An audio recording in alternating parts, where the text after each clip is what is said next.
Yeah.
All right, all right, all right. We're live. We're live. Oh man, wow, we had a real hiccup of an issue there, haven't we? But we are Yeah, big live and thing. we are excited to announce the compendium. I am Chase Johnston-Lynch and it's my co-host Sharon Colpman. Hello, Sharon. Hello, at last. All right. So once again, it's another month of uh, uh, great events. Or the compendium is like we put together a top 10, a perfect list, haven't we, Sharon? Yeah, we really struggled this time because we had 20 uh, plays and monologues and things that could have equally gone into this compendium, and it was very difficult narrowing it down to 10. In fact, me and Chase were fighting over a few of them, but Exactly. yeah, but we've because of that, there's a few of them that will be in the next month because the quality. We already got a couple already lined up for the next Yeah, month. So I mean, it's the great. quality has gone through the ceiling since we've been doing this, which is lovely. But also speaking of quality, we also happen to have some interesting actresses on board for this particular compendium, don't we, Sharon? Yeah, we do. We've got a good friend, old friend of mine called Jean Rogers, who I don't know whether anybody can remember her as Dolly from Emmerdale. Only oldies like me probably. Um, Oh man, but she is fantastic. I gotta tell you, she is fantastic. I can't wait for yeah, you all to see that. But then we also have the lovely Pauline Daniels. yeah. Yeah, yeah, yeah. That I mean, and well, I should be the one to say it because she's actually really doing your particular script, isn't she, Sharon? Yeah, she's doing one of mine, and I'm really pleased about that because it's been a script that I work quite hard on, and it's one of those ones that I've used a lot of things that my mum said in it, so Mm. it's quite an interesting one because my mum's a bit of a character.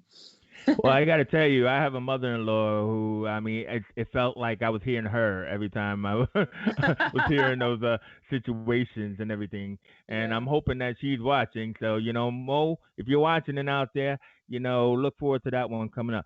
But I know people have been patient with us. We've had some technical hiccups and everything. I mean, everybody's probably facing different hiccups in these times. So we're going to get started with something short, something sweet, and something really good. So what we're going to start off with is this is a newbie, isn't he? Why don't you just tell us a little bit about James Wallace?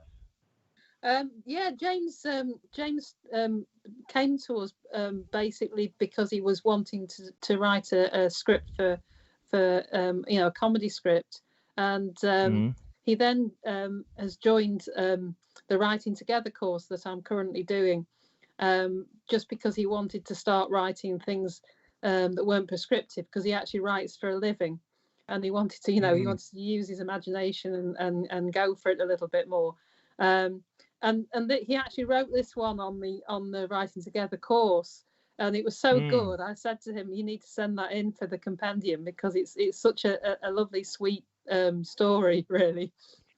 Yeah, so let me just give it a little quick little setup. All right. So if you like Secret Life of Pets, all right, you gotta use your imagination on this one because we needed a kind of like a lazy cat and an over anxious dog. And the only two people I could think of to do this was Mark Porter and Luke Morgan. So let's go right to the film is Malcolm, Clive, and the Almighty. And let's cut to this one. Open the curtains, Blake. Oh God! Oh God! Where is he? Where is he? Do you believe in him then? What? Is that him? Yes? No. What? Who? God. Do you believe in him then? What? I don't. Yes? What? Of course I believe in him. That's not the point. The question is, why did he abandon me? Yeah, I've been asking that question my entire life. I mean, I did the turning round 3 times before sitting. I did the anointing of the hands and the face. I growled mightily at the demon with the red bag. I was a good boy. I think. Wasn't I? Why is there always more biscuit than gravy? That's what I'd ask him. What was it because I chewed the sofa, do you think? Or whittled in his shoe? I mean, you were too that way, the way that demon rattles the letterbox first thing of a morning. If you were real, I'd expect there'd be old gravy. Because not even God can love biscuit, right? Biscuits?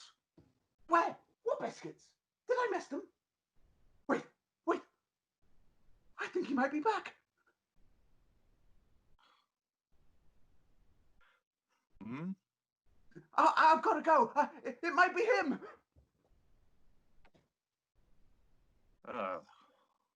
God, is that you? I'm coming. Don't leave. Abandoned. Again. Typical. All right. So, well, Sharon, what did you think of Malcolm Clive and the Almighty? I love Luke's hair, the shaggy dog. Yeah. I got to tell you, man, I love it when the actors go for it. And I mean, Luke Morgan has been one of our like consistent actors who like you throw something at him and he always goes with it with full flourish, Yeah. and I mean, thankfully he had his like, uh, pandemic hair, whatever we want to call it, but it was it was great that he did the comb over and then I mean, what about Mark Porter? I mean, the lazy cat. I mean, even though the humans playing the animals, I could feel them and everything. So I really enjoyed that. So well done to James Wallace. I'm pretty sure we'll be seeing more of him as we I move think you on. definitely will. He's very, very good. Yeah. Yeah. And please also feel free to comment in the chat below, please, because the actors or the writers are definitely watching and listening.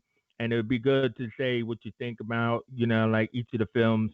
That's what we're really doing is we're kind of like, what did they call that? Stretching a little bit for your comments to take place.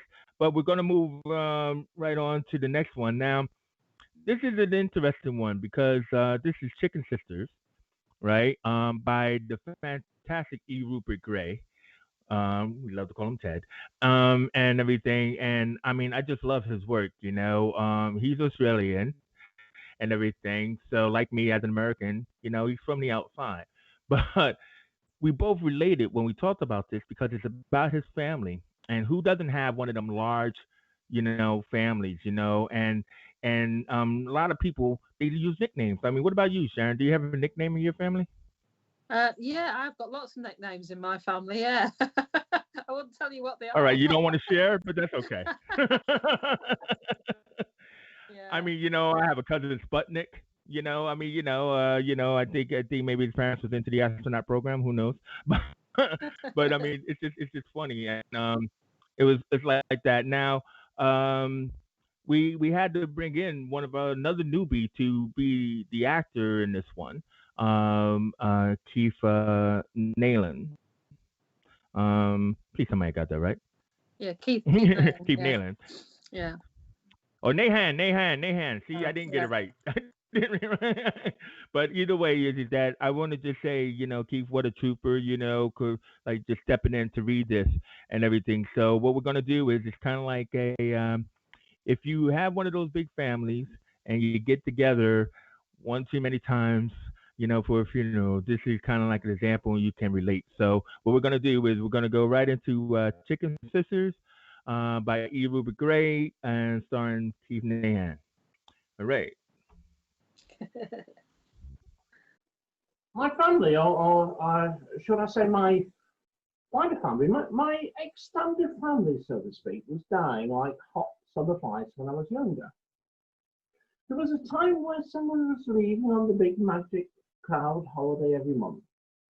This is what we were told as children, a holiday in God's great fluffy cloud resort. Ah, Grandpa Midge, Grandpa Midge, Uncle Dig, Ern, and Uncle Turn, Siddy with Big Ray, Auntie Dot, then Elmer, followed by Uncle Shul, Wally, and and Auntie Reen, just like those green bottles falling accidentally. Midge, Dig, Ern, Turn, Siddy, Ray, Dot, and Elmer, Shul, Wally, and Reen. They're all real people, and someone really gave them those names. And then they died. Well, not straight away, not immediately, but die they did. Some prematurely, some finally at last, for God's sake, interned. My family were nomenclaturally challenged. Quite perversely so, in fact. Born a boy, you got the full majesty of three names. Right, there was William George Victor, Harold Norman Charles. Now, important, value of our name, Monica Worth, so to speak. But born a girl, oh God, born as a girl, and you got one, a vaguely sort of second-class calling card, a appendix, Mildred, Mill, Elizabeth, Bet, Patricia, who, Joyce, Num Num, oh, Thelma, Diggle. Names and nicknames. My mother was born a twin. So she got half a name. Each nickname, only an abbreviation's worth. It could never end well. No, she was only warranted half a name. A nickname at best. A demi-person, a part woman, part poultry. The house chicken with a silly name. Flo and Ali. Oh, Nip and Tuck. My mother and her sister, together barely worth considering a whole person. Twice the work?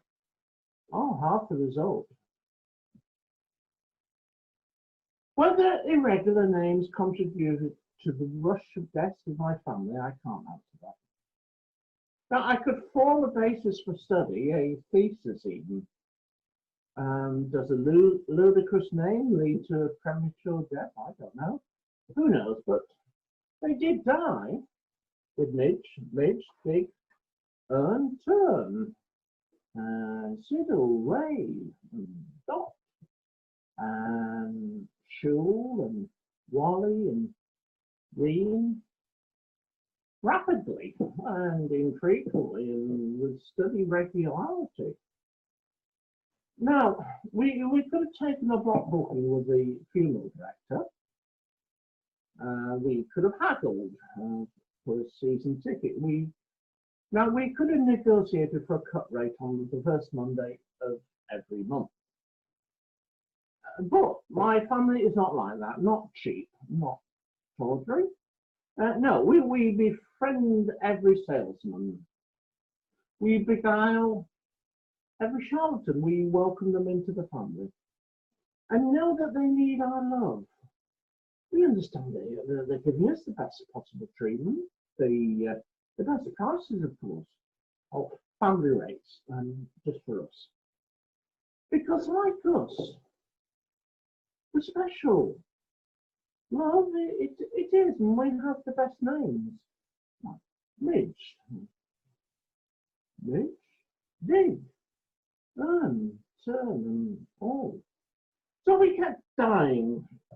So we kept on having funerals, each one unique, with very special prices, courtesy of our family connections with the funeral director, most amusingly named Moriarty and Sons. Oh no, not for the Sherlock Holmes name, but much more of sort of a goon show in family. Now, of course, this was before funeral insurance, which was invented by some beguiling mountebank, some industrious lily-whacker. Funeral insurance was created to remove the financial burden for the next generation.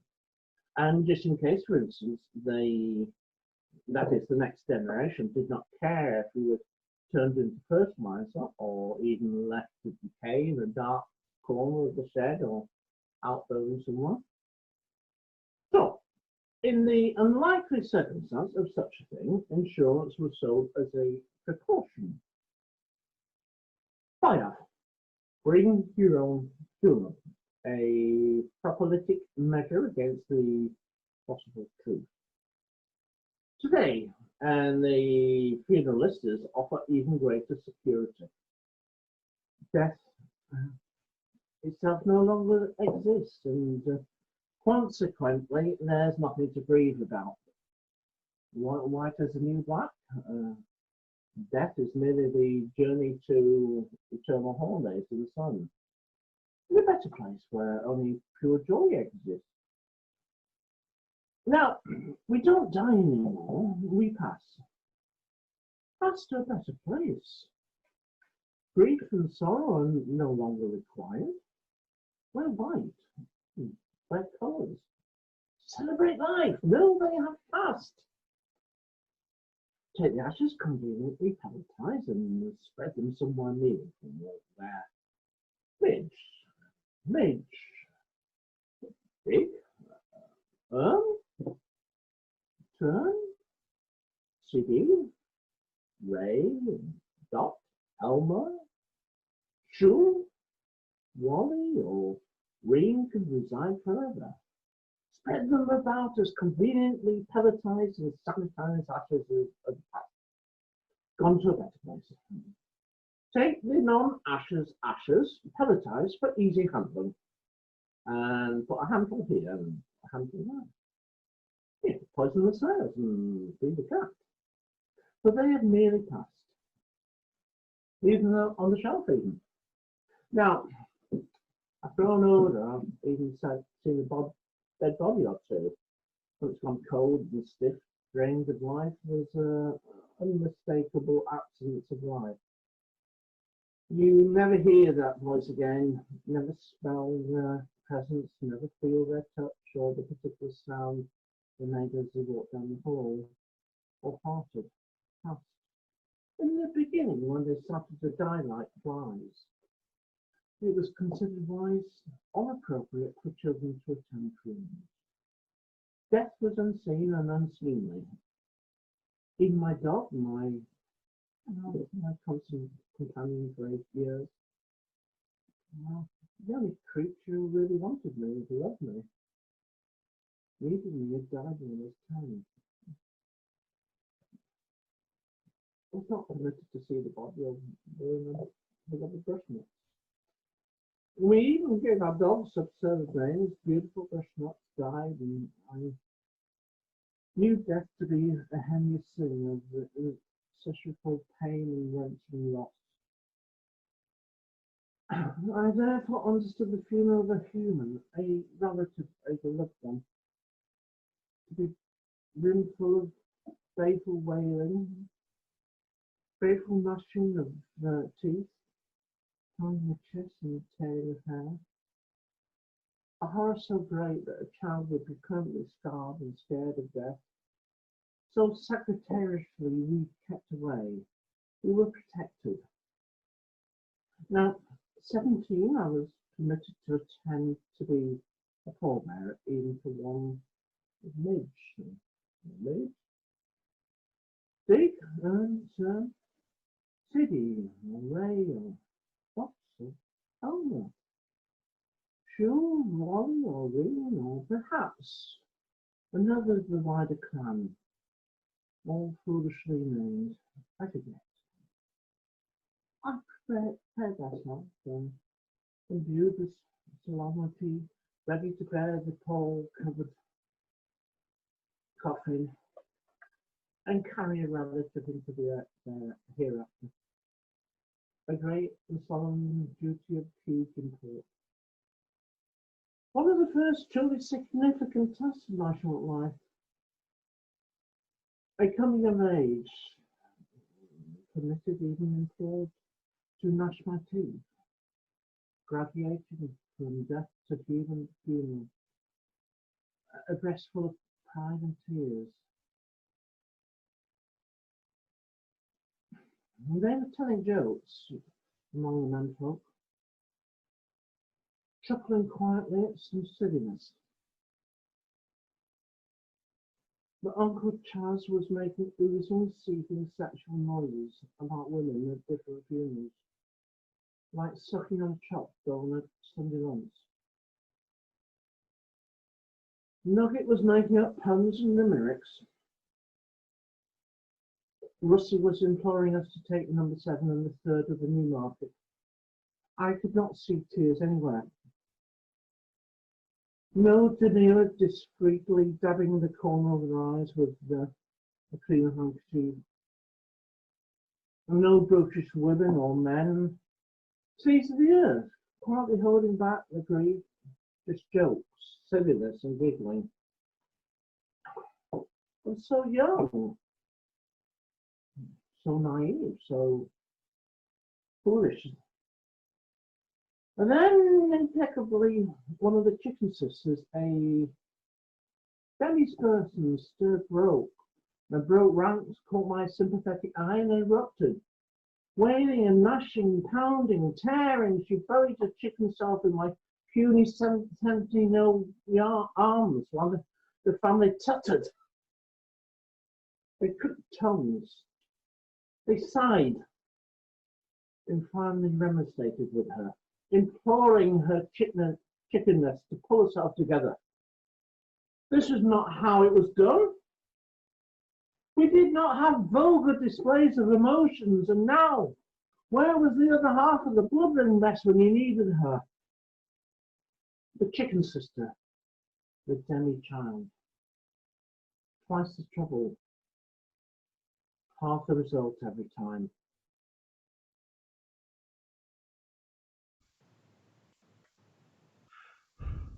All right, all right. So that was Keith Nahan doing the Chicken Sisters by E. Rupert Gray. And I got to tell you, I have family like that. I call them the Adams family. It's a real good joy to go around on Thanksgiving. You know what I mean? Because it's always got those weird names, weird people, weird personalities.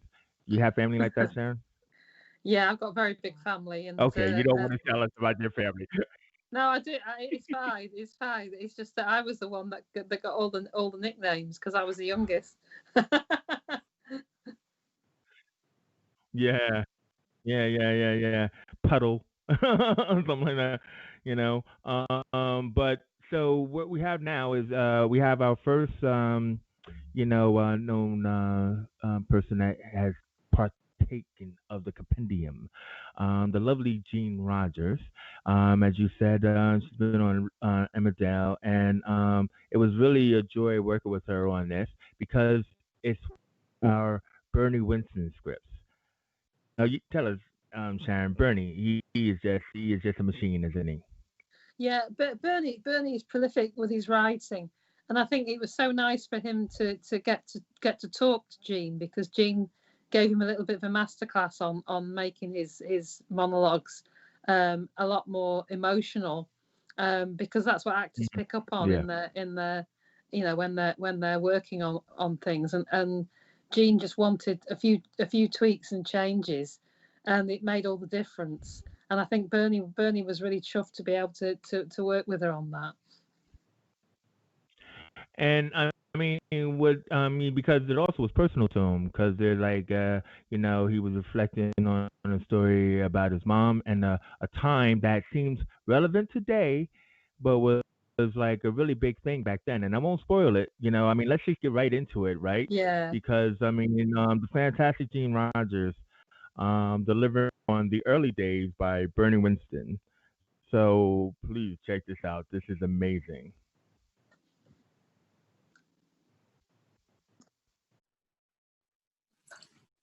In the mid-70s, I was working as a nurse at St Thomas's. Yes, I was living in London back then. And I met this boy, Aaron. He was an American from New York, studying art at St Martin's. I really liked him. And pretty soon we were, going steady. He called me his muse. And when he graduated and it was time for him to go back home, he asked me if I wanted to go with him. Well, I said yes. Of course I did. Oh, New York City, imagine that. Oh, I was so excited. And New York was great, vibrant, full of life. A little bit scary, but never boring. No, never ever boring. But after a year or so, our relationship just seemed to start to go a bit stale. These things happen, don't they? Aaron was working as a waiter. Oh, so much for the art degree. And I was doing 12-hour shifts in Manhattan. Some days we never saw each other. Most days we never saw each other. And we just, drifted apart. And when he said he was leaving, I wasn't sad. I actually felt relief. I even helped him pack. But though I'd tired of Aaron, I hadn't tired of the States. I wanted a new start though. So about 1980, I moved out west to San Francisco. Oh, I loved it there. The people were so friendly and I was happy. I was really happy. And about that time, 1981, yes, early 81, I started this job at the Memorial Hospital and I was assigned these patients. They were all confined to their rooms, tucked away at the end of the hallway, away from everyone. They all had this disease and nobody knew or understood anything about it. I don't remember hearing that it had a name back then. But I was told all these men were gay. And there was a sense among some of the staff that, well, these guys did dirty things and that's what made them sick. And some of the other nurses said nasty things about them and they just seemed to assume I thought the same. Well, I soon put them straight. How dare they look down on these poor guys? It made me so bloody angry. Angry, but determined to do what I could to help them. So I made sure their rooms were clean and I tidied away the dishes. They made fun of my accent. "Call blimey, here comes Mary Poppins," they say. Oh, I didn't mind. I just laughed with them. And pretty soon, everyone knew me as Mary. I quite liked it. I had this friend, Wendy, and she worked at the San Fran General. And she phoned me up one day and she told me they were setting up a new unit to care for these patients. And they were recruiting nurses, and was I interested? Well, I was interested. I mean, I thought, yes, let's try and get a handle on this disease. Let's do what we can to help these poor guys. And that's how I ended up being a nurse on Ward 5B, the first dedicated AIDS ward in the world. We were a 12-bed ward. Yes, just 12 beds at first. But pretty soon we started to fill. Sometimes we'd see a patient and we would treat them and then send them back home. But later on, these patients came back, changed, emaciated, sometimes demented. Oh, it was awful, truly awful. There was no cure, and they just got weaker and weaker until, well,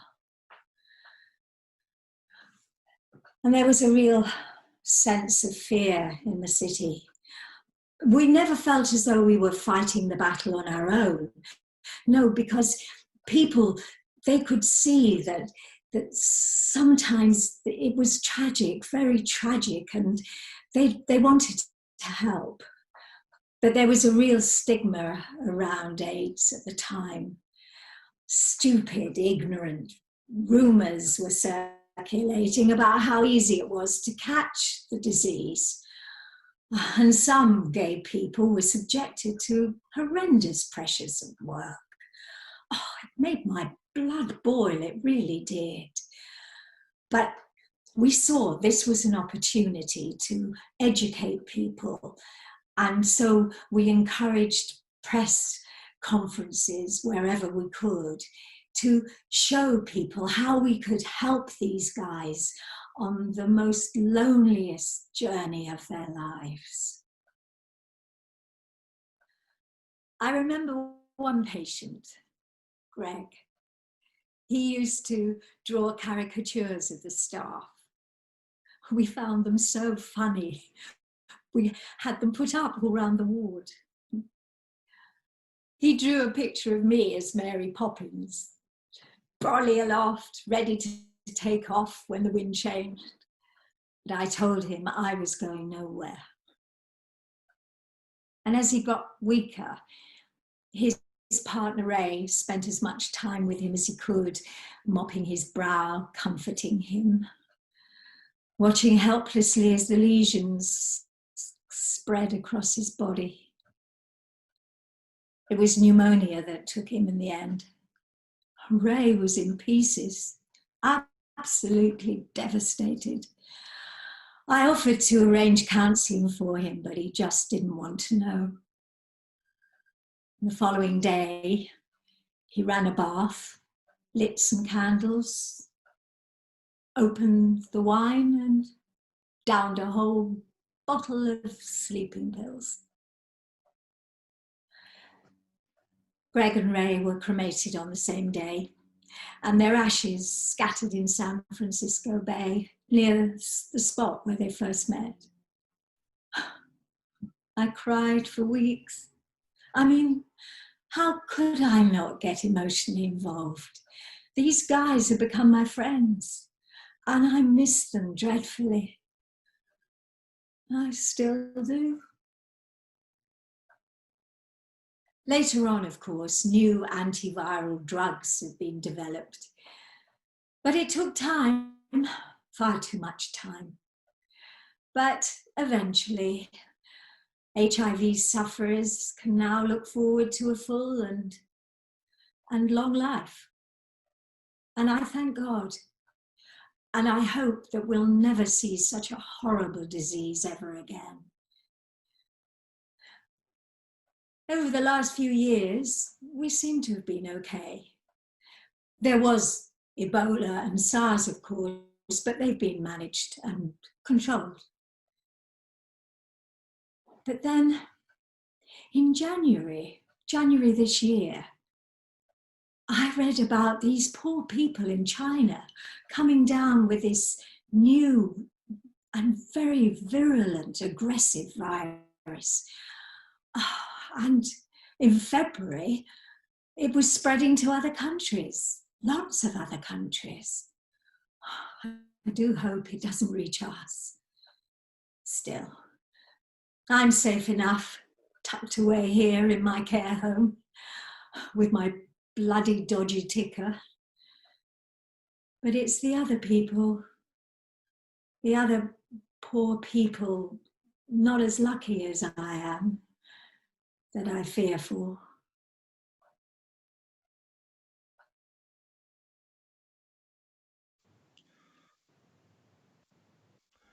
All right, all right. What did you think about that one, Sharon? The amazing Gene Rogers, I think it's lovely watching Jean. delivering when the early days. What, It's lovely yeah, watching Jean work because she's, you can see her. You can see her just a tiny amount of movement in her face, and she portrays so much. It was a really acting masterclass. I think that it's really lovely watching her work. yeah. No, no, definitely. It was great working with her on this piece because I felt it was very poignant. Because like obviously we could say now, she was telling the story of a nurse who worked at the beginning of one of our major pandemics of the HIV crisis, and in the end, she was able to reflect on how you know it's something going on now because if you really like listen to it, the scene that she's doing is taking place like in only in January. It's not like in the summer now, you Yeah, know. So it's just that kind of like it was great on Bernie with that kind of putting the two together. You know what I mean? yeah, And it made me go, whoa, this is deep. And so yeah, it was great that we had an actress for Gravitas to do it. How many yeah. episodes of Emmerdale did she do? 300 and something, wasn't it? No, more than that. 700. Sharon, 788. one job. Was 788. was was it was it that Blake? Yeah, it was. Yeah, yeah. 788 788 episodes. episodes, and I think I Wow. saw every one because I'm an Emmerdale fan. Sharon, I wouldn't doubt it. I wouldn't doubt it. You were just only a wee lass, I was a and tiny everything. girl when I was watching that. Yeah, but Oh man. yeah, I mean one of the Well, things Jean you know, Jean did was she used the word tucked away to describe where, that was what Bernie had put to describe where the AIDS patients were, and she added mhm. I'm tucked away in a nursing home to give you the same frisance, which I thought was Yeah. really nice. Yeah, Well, no, but it also was the fact that she spent her life caring for people, yeah, and then here she is in a home being cared for. So that I thought was another yeah, great. I mean, hey, we can talk about writing all night, Sharon. yeah, It's just fantastic how as writers, you have to put in these nuances, these yeah, elements, subtext. You know what I mean? It's much more than just dialogue, and that's yeah. what I like is that these writers are, stepping up their game to do that. So Brilliant. speaking of Yeah, that, let's go to a bit of comedy. This one because this is also one of the returnee writers in a way, isn't it? yeah. She I is. mean, Yeah, yeah, fantastic Helen Jones, and she's doing a bit of comedy as well. Showing her how should we say that? You're breaking out the tools in the tool bag, yeah. and so this particular one is called Okay So, right? Yep, by Helen Okay, Jones. so like that. And these were originally, I think they were supposed to be older actresses, and it was your idea to cast younger. Yeah, I think so. I'm blaming you. Now No, I think it it was. works. It was. Yeah. Yeah, and It so does we've work. got I was trying to set it up. But yeah. So we've got Jade Cunningham making a return, and we've got a new actress called Sophia Lacey, who's never done anything for us before. So yeah. we're breaking out some new ones and some old ones tonight. You know what? That's what it's all about. We're looking for actors and writers. I mean, these compendiums just so that way they get stronger. We're breaking out to that. So, let's hit us off with okay. So by Helen Jones. So the curtain displays.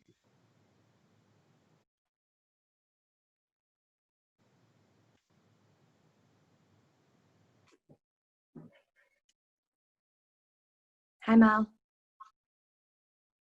All right. Look, so I missed our Skype chat. I know you've been ignoring me. Oh, I haven't. Some of us have to work, you know. I'm just saying. You need to stop wallowing and do something, Jenny. Oh, anyway, where are you? That's not your living room. It's nothing to worry about, honestly. Worry about? I just need to talk. Just in case of anything, really. But don't worry. I'm not worried. Well, I'm definitely worried now. What the hell? Wait till you hear. I've had a shit ton to do. Jesus. Ace, it's about time. So go on then. I've done things, Mel. Well, you needed to get the fuck off your arse, to be honest. Yeah, I was on my own in the house. Netflix just drilling thrillers into my head on speed dial. It was like this subliminal call to action seeped into me along with the gin. I told you, you're knocking it back too often.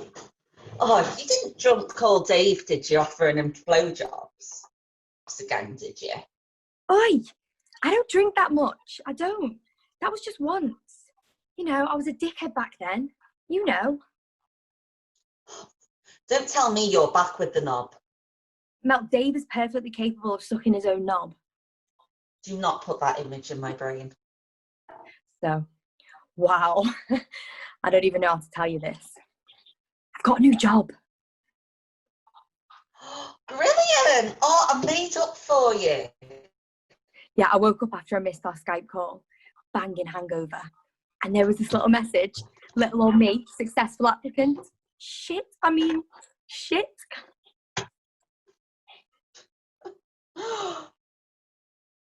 Finally. Yeah, being laid off from Virgin Atlantic might have actually done me a favour. So, it's more money? Yeah, I went and put a CV in to the dark web. I don't know how I ended up there. I cut and pasted some Python lines. Python lines? Yeah, it's code, you know? Computer speak. Ned. Anyway, so Bob's your uncle, Fanny's your aunt, and I'm your mate Jenny right there on the do with all the anti-Mozillas playing in the crypto arcade. Some really shit crazy things on there, Mel. Fuck's sake. I mean, it's no harm though, eh? What? Oh, come on, Mel.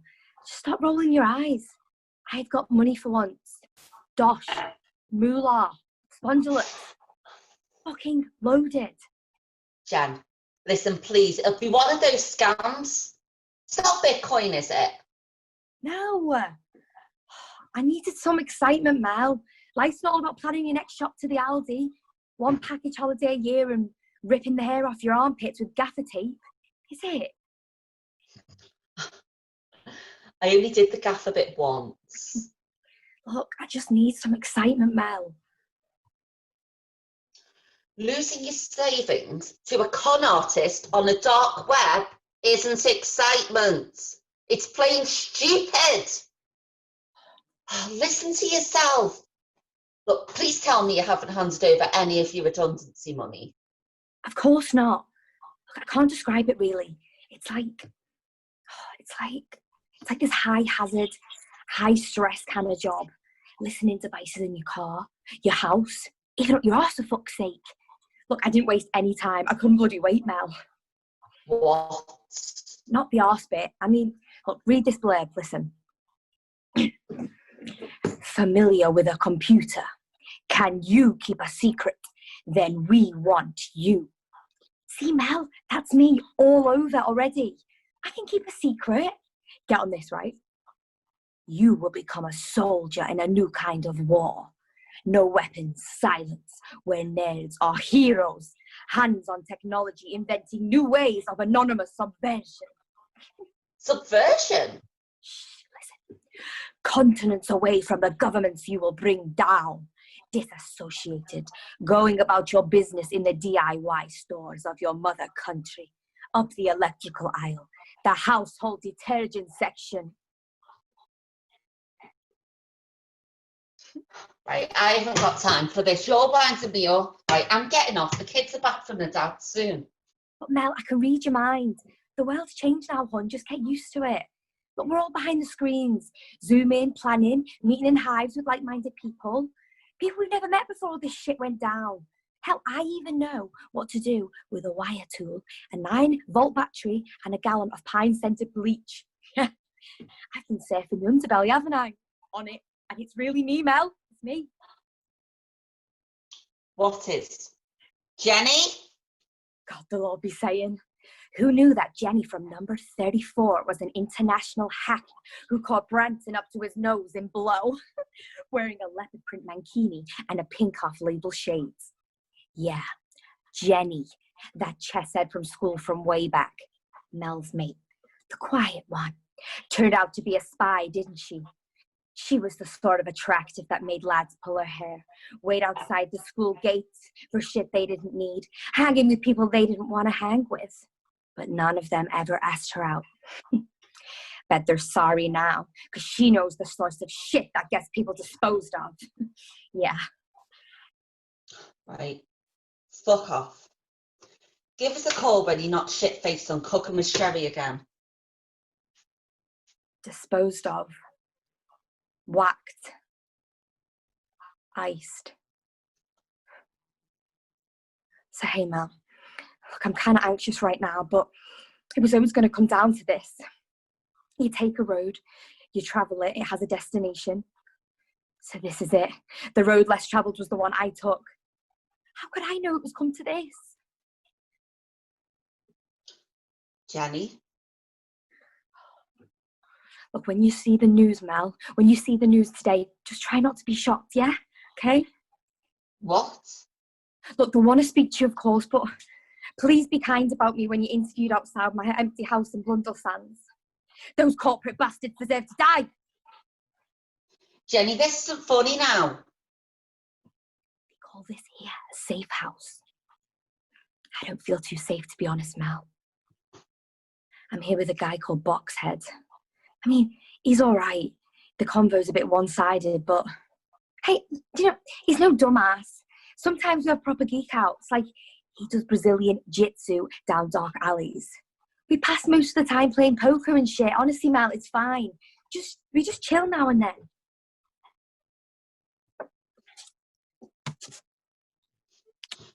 Christ, Jenny! Oh, I need this, Mel.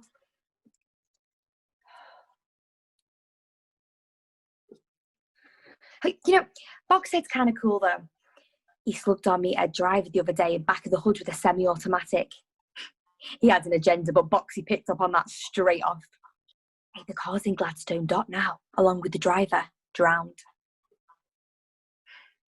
You know, you were the best friend to me, Mel, but don't worry. Like I said, I'm not worried. Right. I'm calling the police to get you out of there. Where the hell are you, Jenny? Just chill. Look, I'm smart. Encrypted my code with the sort of shit Hans Christian Andersen couldn't make up. I'm not ready to write my own conclusion just yet. Look, I left Kiki in the back garden and the neons have a few weeks left on the fish feeder block.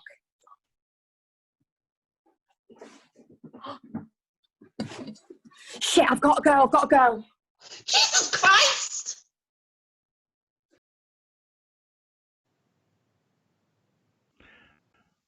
Okay.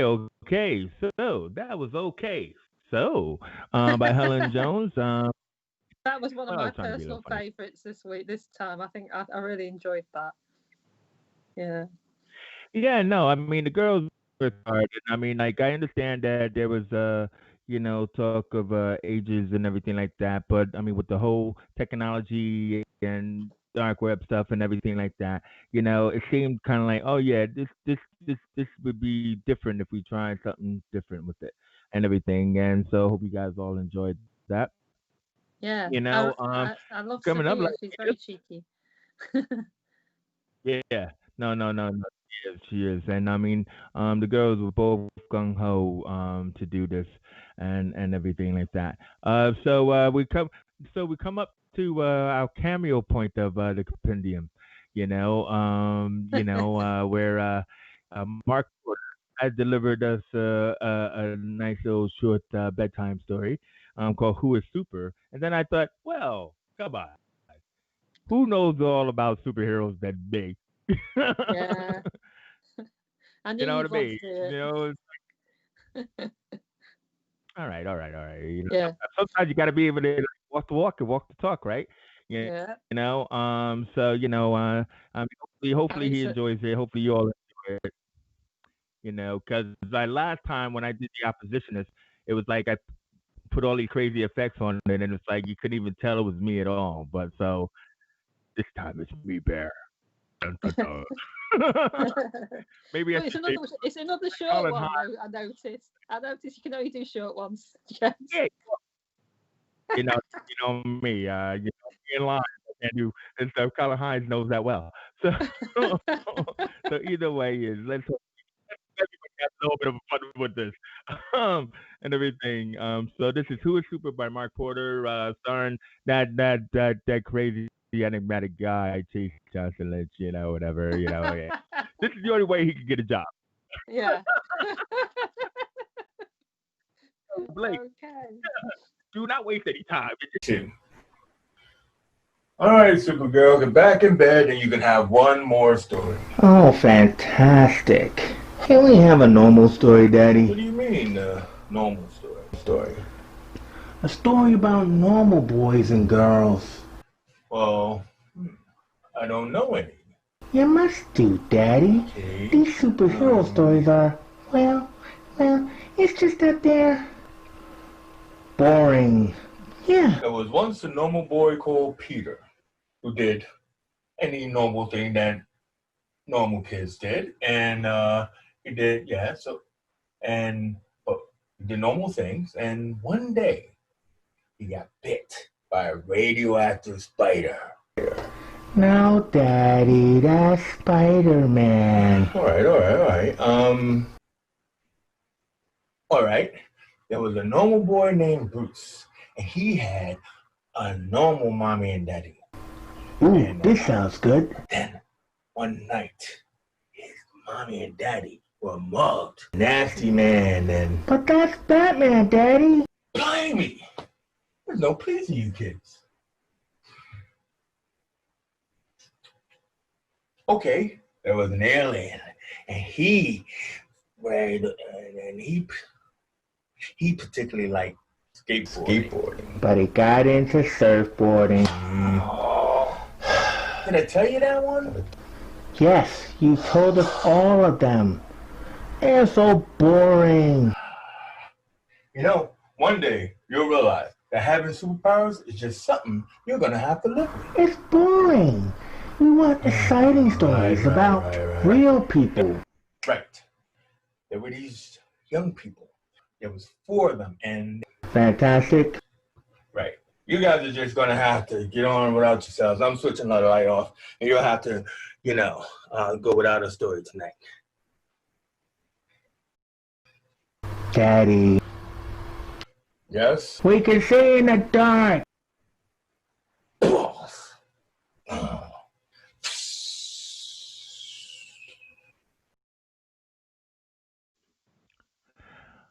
All right, Sharon, go ahead. Hit me before Colin Hines does. I like that. That was very sweet. But I knew you'd want to do it as soon as I got the script through from Mark. I thought, oh, Chase will want to do this. But yeah, it's nice because we've got quite a few of our actors that are sending in scripts now, so they've started to write. And the next one is by our fantastic actress Frances Brodie Aldridge, who's been with us as an actor for quite some time, but now she's started to submit some really, really good stuff, and this is one of the first ones that she's sent out to us. Yeah, I mean, I thought this would have been like, up Mandy Lally Street, as far as Yeah. because taking this on board, but she couldn't do that for this particular one. But we had another new actress. I love it how we keep saying new actress. We had another new actress join us, and now she goes by many different names if you're trying to follow her on Facebook. But the name that she wanted to go under here was Sarah Ann McDonald and everything. And and she took this role, this kind of like sinister role. I think a lot of people can relate to this character that she's playing, because I mean, let's just say if you have siblings, right? If you're the older sibling as well. Yeah. Or if you're the Jan Brady of the family too, never know. That means the middle child, for those who are old like me, and everything.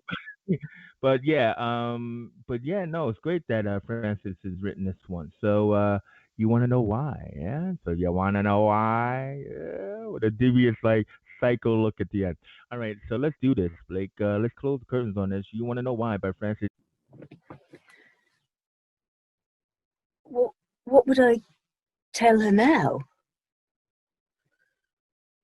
Well, I suppose I'd tell her the story. Oh.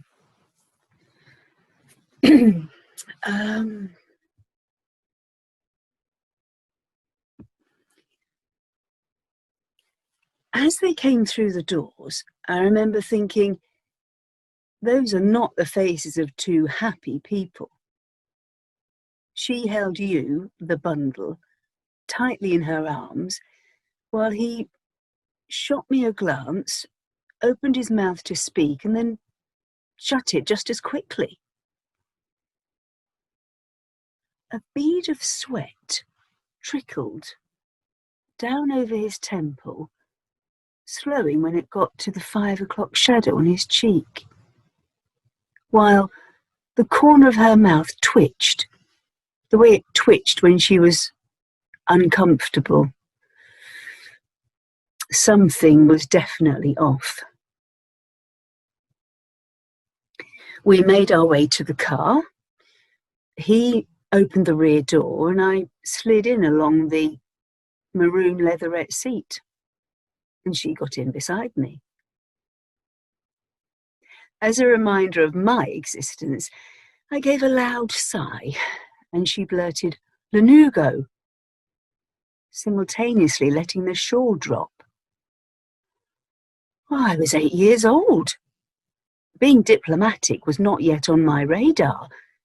The best I could do was clamp my hands over my mouth and stop breathing. "It's quite normal," she said. "It will go away in a week or two." But this was definitely not normal. Black downy fluff covered your entire body. You looked like a little monkey. I felt hysteria rise in me as I visualised going to school with a primate in uniform. My life was definitely over. Thankfully, she was right. And the grey veil dropped away virtually overnight and lay like a shadow on the sheet, leaving a mottled, almost translucent, wrinkled pink baby body. Smiles returned to their faces and a semblance of normality resumed in the household. I, however, was not convinced, and checked daily for any signs of new sprouting hair. Only after numerous summer trips to the zoo, where it was obvious you had no special connection with the chimpanzees, did my mind settle. As you grew, I witnessed subtle changes in their relationship. They argued more, and she cried more. You were like a giant magnet, sucking out all of her life force. She exhausted herself daily attending to your every need, while I had to look after myself. So resentment started to eat at me. I knew I was feeling something, but I couldn't put a name to it at the time. But I became irritable, withdrawn, and difficult. I tried to love you, but I felt nothing. No, that's not true.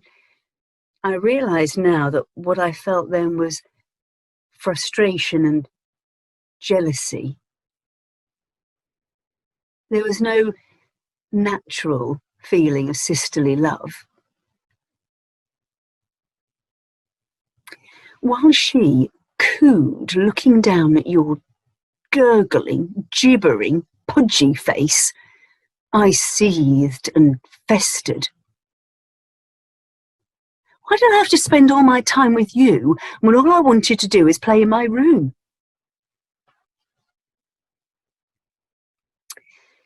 As you grew into a toddler, I was tasked with looking after you. And if I couldn't wriggle out of it, I found some satisfaction in tormenting you. It started with a little pinch to see if that made you cry, and then a poke so you'd topple over and struggle to get back up again.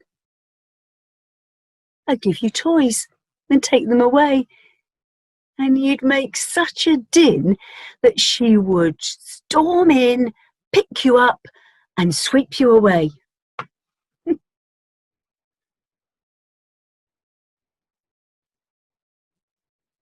This went on for years and years, this battle for love and attention. Me for her, you for her, him for her.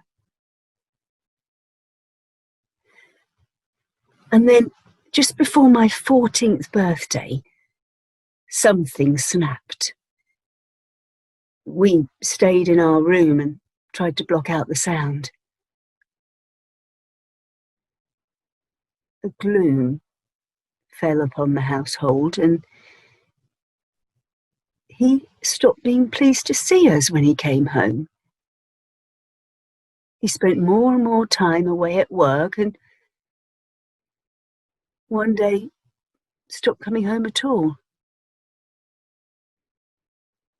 She plummeted into a deep depression and cried at every opportunity. After he left, bit by bit, she fell apart, leaving me once again to look after you, while she moved around the house like a ghost. I couldn't tell from one day to the next if she put food on the table or be zoned out in her bed.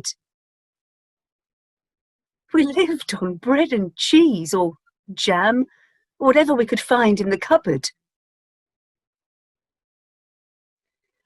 And this state of wretchedness seemed to go on and on.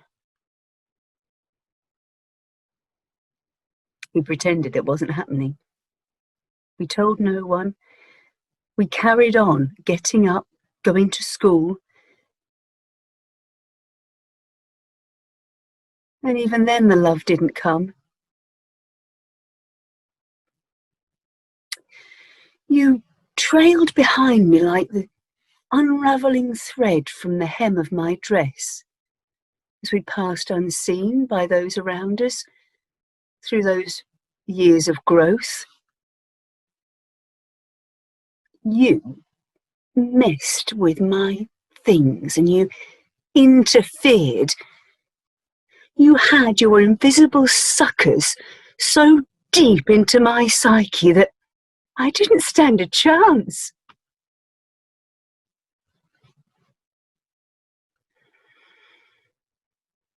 Even now, as I look at the world through mature eyes, do I really understand? Is it me? Is it you? Or was it them?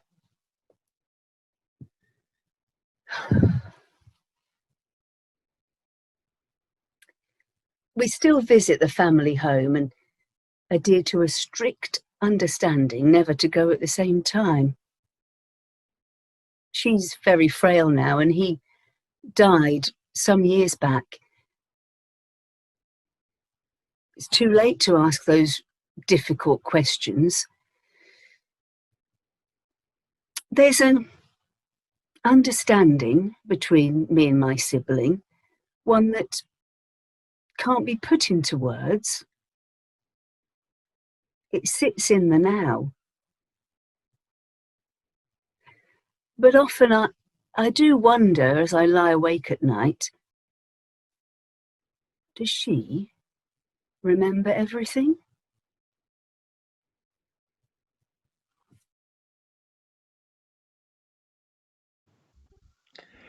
I don't know about you, but that's creepy. What about Yeah, you, Sharon?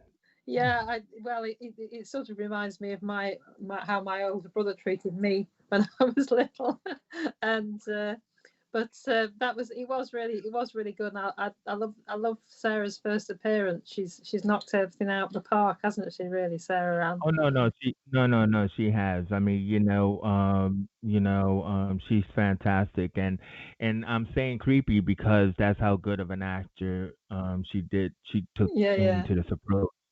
And everything. So, like I said, if you are the younger sibling, you probably understand this experience. Even if you're the older sibling, you won't understand this Yeah. experience. But no, fantastic, fantastic all around. Especially to Francis for getting the script in. But so we're coming down to the final stretch, and like so these last bits, I like to. Well, I don't want to say it ahead of time, but I like to say that like kind of, we're punching up, we're going higher. We're Yep. climbing. These are like fantastic pieces that we got coming up. But so as they usually do in like television, radio, or YouTube, it's time for an announcement. So if you enjoyed the compendium, hopefully you will enjoy just following up and checking us out at Big Condo Radio, Big Condo Academy, which also officially launches in September. But we're starting Zoom classes because everything is on Zoom nowadays. So, please check us out, www.bigcondoacademy.co.uk and everything. And as well as if you probably noticed, we opened our studio now and we've been doing live lounges.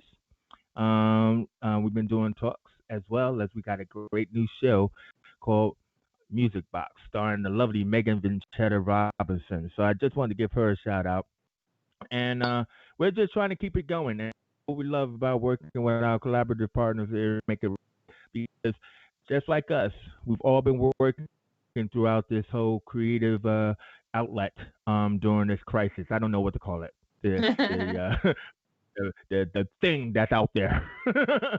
Yeah. And I mean it's been great though, right, Sharon? Because you've experienced your writers and the actors that come along every week with your drop in, the Make It Right drop in. But you're going on holiday now, aren't you?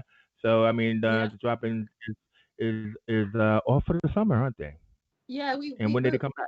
We're only off for August, but we're back on the 3rd of September. And That's what they call the summer in America, but that's all right. yeah, we're having lots of challenges for writers to write during the time that I'll be basking on the beach. No, but yeah, we've really enjoyed doing the compendium, and you know, having something to aim towards in the writers drop-in has meant all the writers have you know, really upped their game, and I'm going to do the last lesson of my course at the moment, writing together on on Tuesday, and hopefully we'll get a show out of that because everybody's writing a monologue, and then after that, yeah, in November we've got Steph Pitchers, who's just joined Make It Right. He's going to do devising together. So that's a course on devising in the community, you know, community theatre. So if anybody's interested in that, then yeah, get in touch with Make It Right. Well, you know, I mean, so again, like I said, you know, it keeps the lights on. You know, we have to advertise like kind of like companies and what is going on out there. So please, you know, follow us on bigcondoacademy.co.uk. Our first course is in like 10 days, I think. Yeah. You know, Twilight Zone, Median Rest, character development. So back to the show. Now this is really funny. Well, okay, I'm not gonna say that because then this is really good. This is Irene Stewart. You know, another contributor to the projects that we've been doing, and she came up with this funny one called The Talk. The Talk, Karen. I mean, not Karen, Sharon. The Talk. Yeah, no, The Talk. Starring Luke Freeburn and Sarah Jones. Yeah. Yeah. So this gets a little bit saucy. I like this. Okay, so close the curtains. The talk. So what have you been up to? Since we spoke half an hour ago, or since you texted me 10 minutes ago? What are you trying to say? Are you saying some kind of stalker? No, more like a bunny boiler. You know, I just love that film. Glenn Close, man, she was something else. So I'm a bunny boiler. No, I was just joking. Come on, give us a smile. No, I don't mind that you ring me 100 times a day. I do not ring you 100 times a day. And I'm not a stalker, and I'm not a bunny boiler. I know you're not. I love that you ring me loads. It shows you care. Oh, see, there you go again. Jesus, Jess, have you lost your sense of humour since this COVID thing? I haven't. I'm just bored. I'm fed up being in isolation. It's all right for you. This is your dream, isn't it? Laying around all day doing nothing except playing stupid video games. They are not stupid. They can teach you loads of things. If you say so. Oh, come on. Look, let's not row. We won't have the fun of making up, will we? You started it. Yeah, I'm an idiot. Sorry. Any minute now. 60, 59, 58, 56. Do it now, just get over with. 5, 54. We need to talk. That's not a minute. I haven't got my thoughts together yet. Now. Yes, now. Why do you always want to talk when I'm knackered? Well, you've done nothing all day. How can you be knackered? It's a well-known fact that the less you do, actually, the more tired you get. So, what's your excuse any other time? I'm knackered. That's your stock-in phrase. You try teaching a chemistry class to a bunch of morons. You try watching people die. All right, you win. It's a horrible thing to say. You're the one with the cob on. Go on, out with it then. What have I done now? Well, it's what you haven't done. And you damn well know it is. We're not going to have the waterworks again, are we? Oh, I hate it when you say that. You're so predictable. Thanks very much. Wasn't a compliment. Come on, Peaky will be on soon. Come on, give us a smile. Bastard. What? Hang on, where'd you get the wine? I'm all out. No beer either. That sounds like an accusation. It's just a simple question. I'm drinking because of you. Me? What have I done? All I asked you was where you got the wine. Well, you insinuated that I'm drinking too much. And I suppose you're going to comment on me eating crisps next. Tell you, women, why do we bother? I'm not going to cry. I'm not going to cry. Here we go, Peaky. When this is all over, we are definitely going to get dressed up as the Peakies and have one hell of a party. Lads can't wait to get the gear. Okay, count to 10. 1, 2, 3, 4, 5. Can we talk? We can't go on like this. But, well, Miss Peaky. No, wait, actually, I'll just lower it. Oh, whatever. You're right. I am drinking and eating too much. I never mentioned you eating and drinking too much. Well, not exactly, but you don't want to talk to me. Yeah, I'm a man. I hate the let's talk. I think we should finish. Finish? What, you mean like split up? Never see each other again? Never... Well, that's what finish usually means. We can't finish. You're the yin to my yang, the apple to my sauce. You're my soulmate. Stop being ridiculous. Are you seeing someone else? Where could I have met someone else? We're in the middle of a bloody pandemic. So if we weren't, you would. Don't be stupid. I'm not a cheat. So what's this all about? Time of the month? Oh, Jesus, Ryan. I'm not a mind reader. Is it me? Is what you? You know what I mean. No, I haven't got a clue what you're on about. Are you seeing someone else? Me? Are you kidding? Is this some kind of joke? You haven't answered my question. Yeah, of course I'm not seeing anyone else. For a start, who else would have me? That was my feeble attempt at a joke. Why do you turn everything into a joke? Probably because I'm an idiot. Come on, what? Why would I cheat on you? You're gorgeous. And I'm well punching that. I love you, you know I do. Why? Why what? I'm still in the dark here. Sex, Ryan. Sex. We haven't had sex for 3 weeks. We're both in isolation. Were you deliberately being obtuse? Before we went into isolation, you kept avoiding having sex with me. And when we did do it, it was just over like that. And there was a time when you couldn't get enough of me.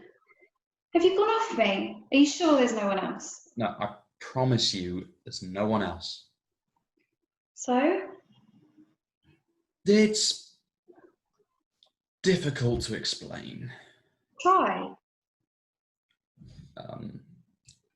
Okay, men. Well, males. We're only human. We're not robots, and sometimes our manhoods, or should that be menhoods? Sorry, my attempt at humour again. Shut up, Ryan. Well, sometimes our willies behave differently to how we want them to. Sometimes they just want to do their own thing, and unfortunately, my mate Billy has taken upon himself to act like a bit of a shit. I still fancy you like mad. You know I do. Well, there must be some reason. You know, I googled impotency. Hang on, that's a bit harsh. Are you trying to say I'm impotent? Oh, I'm just trying to discover what's going on. So Google says that the cause of impotency is... Will you stop using that word? Well, it's not always physical. It could be psychological. That's what I'm trying to tell you. Look, willies just have a mind of their own. So if you're saying you still fancy me and it's not a physical problem, then it must be all in your head, right? Why does it feel like this is the Spanish bloody Inquisition? Look, I failed to perform a couple of times, so shoot me. Well, it was more than a couple, actually. And it's important that we get to the bottom of it. I've been worried that you've been seeing someone else. Well, I haven't, but it looks to me like sex is the only important thing to you in this relationship, and that is very hurtful. Oh, don't be daft. I'm just trying to sort it. Oh, and here's me thinking you wanted me for my charming good looks, my sparkling wit and personality, when all you really want is my body. Well, you are kind of fit.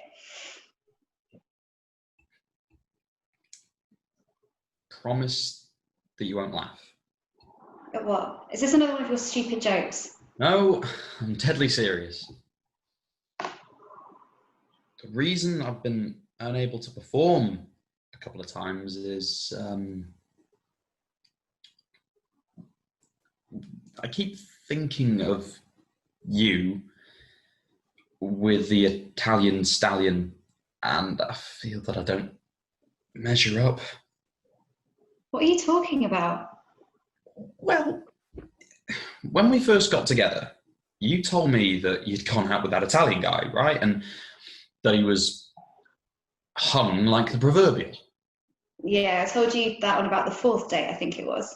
It was the 3rd, actually. So why is that affecting you now? Because I love you, and I hate to think of you being with some drop-dead gorgeous guy with a big willy.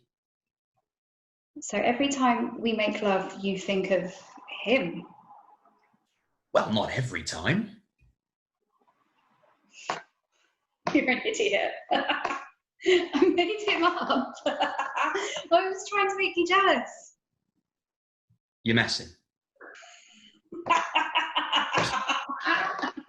So I've been comparing Billy to a non-existent Italian stallion, and you've been getting all het up about a non-existent girlfriend. You couldn't make this up, could you? Tell you what I could do with a glass of wine. Oh. Billy's standing to attention.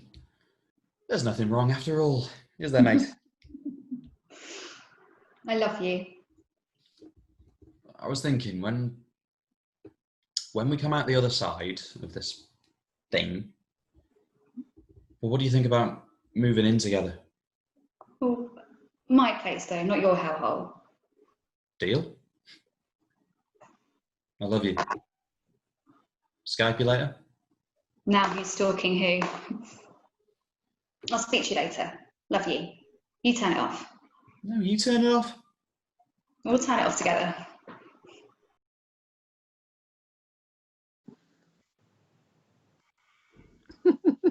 Yeah. A little bit of rough. I'm just enjoying that one. Notice I put on my Mac Daddy voice for this, right?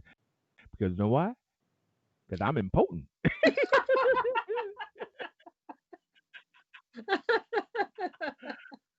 I ain't no important man. Oh man, I'm Yeah. impotent. You trying to say I'm impotent? That makes us laugh, isn't it? Hey, listen. I'm glad about that because that's what the writers have to do. Take a risk and get a little bit sexy, get a little bit down. You know what I mean? And so this was really fun. I thought this was a really fun film. What did you think, Chan? Yeah, I really enjoyed it. It's lovely. It's lovely. So well acted as well by the two youngsters, Lou and Sarah. They're a fantastic pair together. I think they fire off each other so well.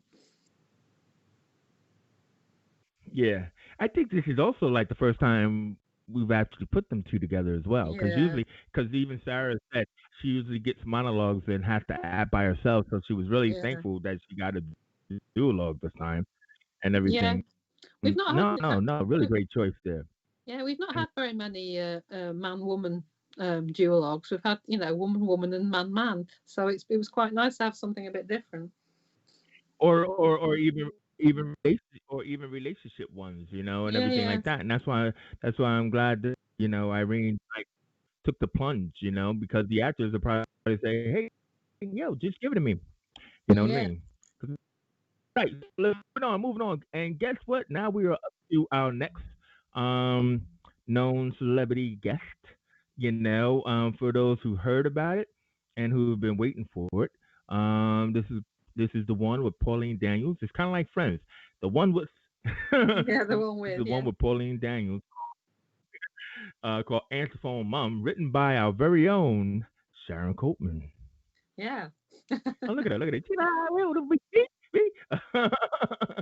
And you said like what your inspiration was, and I think especially if you're from the north or whatever, you'll recognize this mom character in this film. Got to tell you, I was chuckling and laughing. So I'm telling you all, you better chuckle and laugh. It is pretty funny. Do it now. Okay, do now, chuckle, laugh now. Prepare yourselves. All right. So yeah. So we're gonna close the curtains on this one. Answer phone, mom. Pauline, come on down. And off we go. You have 3 new messages. Message 1. It's your mum.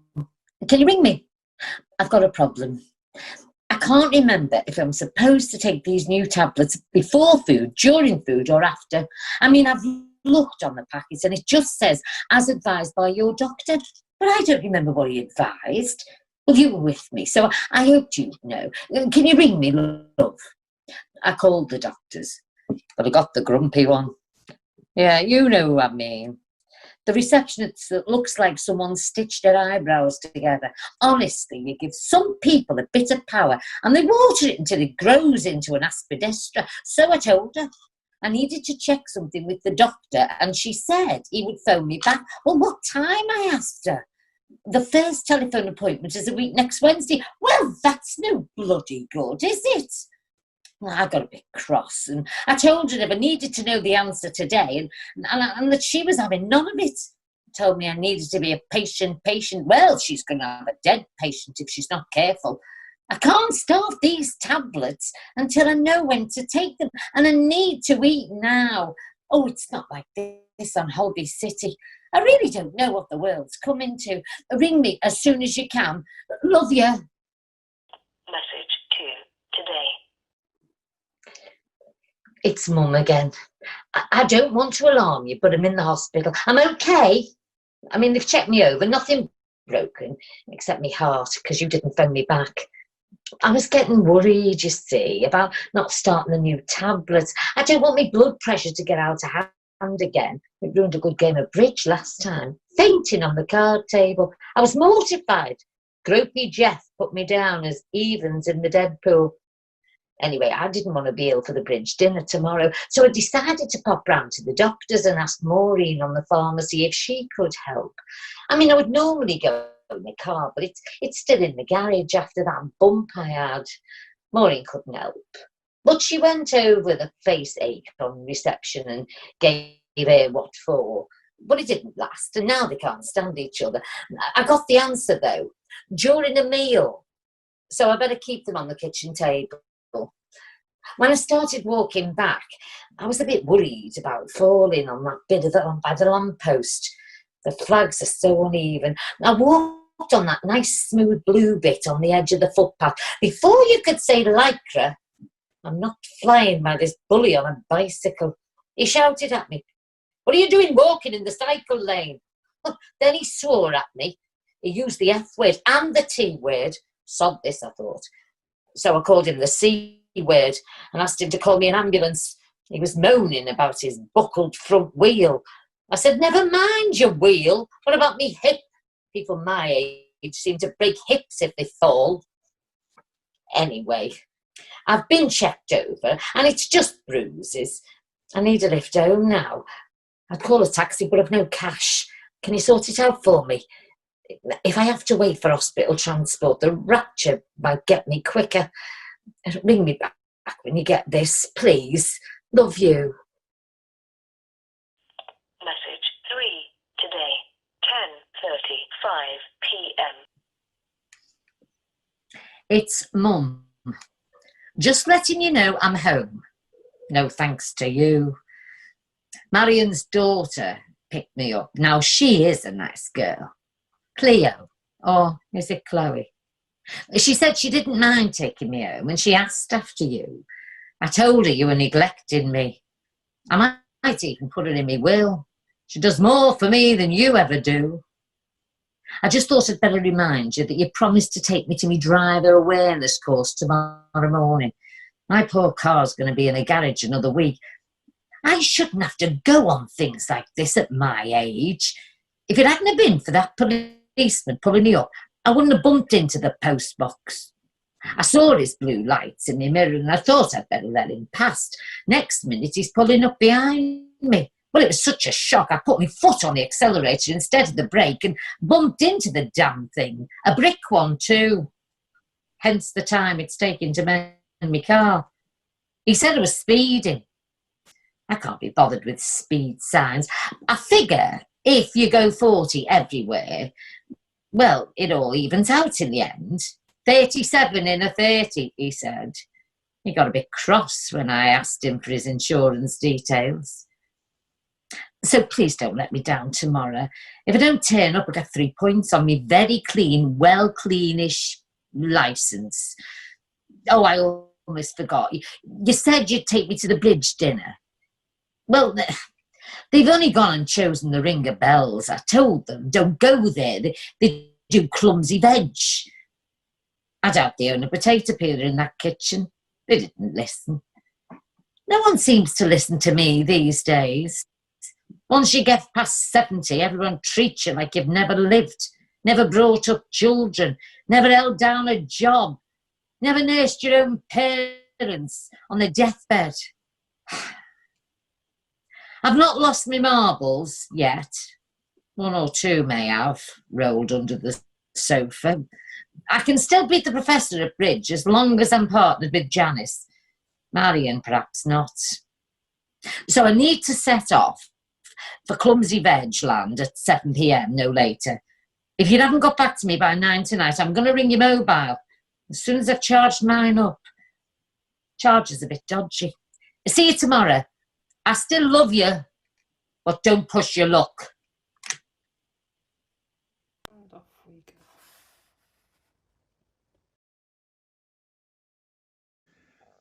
Wow, Sharon. Well done, well done. You know what I really love about this is the fact that it captures the real reality of a person. I mean, like, who doesn't have a mother or a mother-in-law who does this kind of talk? And like, you didn't give it any like uh, gravy or sauce or chips. You just gave us the raw meat of a character, and I just thought that it was really, I just thought it was really good and well acted by Pauline Daniels. So thank you very much for Pauline Daniels Yeah, for thank you, participating Pauline. in the compendium. How did it feel seeing it? Because this was your Christmas box. You didn't want to. You didn't want to. I tried to let you see it early. You didn't want to. How did you feel No, about seeing it? I'd never want to see the plays before I see them on the compendium, because it's really nice for me to see the finished product. And yeah, it's lovely seeing Pauline do that, and I love the fire in her belly because she was really going for it. I'm glad she's not my mum. Unfortunately, she's like my My mum was mother-in-law. bad Oh, as well. right. Oh, she's gonna watch this later. My mum's going to watch this. I have to be a bit careful what I Oh, say. really? She's gonna say, she's gonna wag her finger at you. Is she a wag her finger? She's a wag her finger. All right. So we're coming down. We're coming down to the end. We have two more people. Two more. Just stick with us and everything. So this next one, uh, brief encounter, is brought to us by Sean Fitzgerald, and everything, but it's starring the lovely Claire Kelly. Now, what I liked about this one, Sharon, was is that, like, not without giving anything away, but he really kind of, like, I thought he captured this particular character well, and she felt like such a, like, an old style actress, like you would see in those old movies, those black and whites and Yeah. everything, and which is hence why, even though when we used to do the collection, we used to do black and whites. So this one will be in black and white, and that's why, because I felt it had the old style, but there's a bit of drama at the end. Oh So yeah. I'm giving the teeth, bit Yeah. of drama. Okay, so we'll get right into it then. Blake, you know what to do.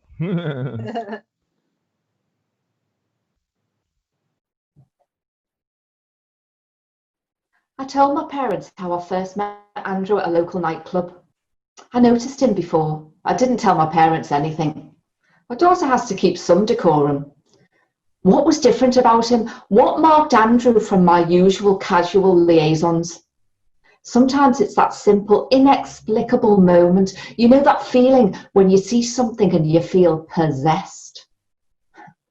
Was it the way he brushed his blonde hair from his eyes with a flick of the manicure hand? The way his designer clothes dressed him? It would not have looked out of place at a Milan fashion show. His white shirt, it made my eyes burn. His smile was Romeo intense. On the dance floor, we nudged and caressed each other like two dolphins in the sea. In the taxi back, I thought about all the times I'd woken up next to a strange man, feeling a total void, an emotional emptiness. But this time, I had a premonition. This man would be different. I woke up to the smell of grounded coffee. He leant over me and he said he had to go to work. Pulling on his Hugo Boss jacket, he continued his conversation from the night before. I'd not listened to his words in the nightclub. I only saw how his smile could cure cancer. I promised him that he was mine forever in the pulsating heat of the music. I knew he never heard me. His face was a picture of hope and ambition, and as he spoke about working for a wine company with a possible promotion, even a transfer to Bordeaux, all the time I just heard the word France and felt a summertime sadness. I said, "Kiss me before you go." And when he held onto my hand, I felt the stars rise over a nighttime beach with a boat sailing under a pink moon. I tried to say so many things, but looking for answers, I knew it was him. After he left, I got dressed and I wrote him a little note, leaving it under the kettle. I tried to hold back against that gnawing voice to contact him, but after several days without a reply, I found myself outside his workplace, held like a captive bird in my waiting car. I knew I was bearing witness against myself. Then he appeared. God, I knew I was a fucking mess. I shouted his name across the car park. Was it even safe to speak to him, to cope with the rejection? But he looked up. He was pleased to see me and he kissed me lightly on both cheeks. It's how the French greet each other. He said, I told him I preferred French kissing. He laughed with that breaking through my defences smile. He apologised for not contacting me earlier, said he'd been in France finalising the contracts and only got back home that night. He found my note a little amusing. I caught his blue eyes. I wanted to say how much I loved him, but I was so embarrassed. I wanted to cry with happiness and kiss him with reckless passion. I was dying of weakness. After that day, time became moulded into a long, seamless whole. Weeks and months went by as I moved in with him. We were cocooned in a lifestyle sedate and comfortable. Then I fell pregnant. We were both so happy that we would soon become parents. I refused to tell my parents about the pregnancy. They would have sold their house in Wales to move here next to me. I needed to maintain the distance away from their suffocating interference. I knew Andrew would never contact my parents, especially after everything I told him about them. Then he proposed to me. He had wanted to get married before the baby was born, and his departure to France on a business trip. I felt like I had pulled up in a pink Ferrari outside a Hilton hotel in Paris. I told him I would wear my red dress for the wedding and nothing would frighten me anymore. I wanted to dress him like James Dean when we first met on that night in December. We married at the registry office without any guests. Andrew placed that dolphin ring on my finger, which I will always wear until my dying breath. We both knew he only had a few hours before his flight, and we drove towards our favourite park. I felt that the world was made only just for the two of us. Amid the flowers, trees and the fresh grass, we laughed and we sang together. Andrew said he'd never felt so happy. In the distance, I heard the excited screams and shouts of children in the playground area. I told him, let's go and play on the swings. Andrew warned me not to go on the swings in my pregnant state. What if you fall off, he said. Don't be stupid, I replied. It's only a kid's swing. I wake up every morning with that scene. How Andrew pushed me, and I began to lift in the air with my legs outstretched, touching the tips of the clouds. Then the swing snapped. At the hospital, it was confirmed I'd had a miscarriage. Andrew was devastated, and he blamed himself. He said he was going to make a phone call to his line manager to cancel his trip to France, but I stopped him and said that he had to go. Too much was dependent on that trip. If everything went to plan, we could start a family out there in France. Andrew said he had never felt so much love for me. He promised to make success out of that trip. He would phone me every morning and every evening, and I know he would. We cried together without shame in front of all the nursing staff. During the period while Andrew was in France, I occupied myself with daytime TV, several bottles of wine, text and phone calls from Andrew. On the day before he was back, he phoned to say he would be arriving late. He said that the trip had gone better than expected. His business partners wanted him to move to France as soon as possible. They will provide not only a company car, but free accommodation. We could move over whenever we wanted to. Oh, I wept tears of joy down the phone. I cleaned and I tidied the flat. Joss Stick's perfumed the air, and the bed sheets were cleaned and scented. Despite Andrew telling me he'd arrive late, when it got to 3:30 a.m, I started to be eaten alive with anxiety.